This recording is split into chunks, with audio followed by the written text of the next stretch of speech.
Let's see how to insert a PDF in Microsoft Word. So first off, we want to open Microsoft Word. And as you can see here, we have our document ready. Now let's say that we want to insert a PDF as part of an attachment into our Word document.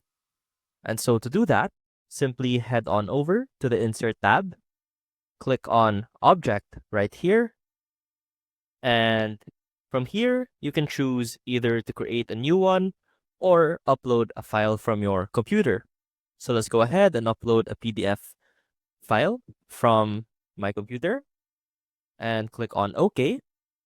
And that should automatically attach the PDF in your document. Now, to open this document, simply double click it, and this should open a new window showing that you can open this document.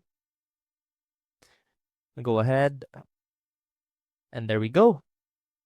And that is how you insert a PDF into your Word document. I hope this helped, and I will see you soon.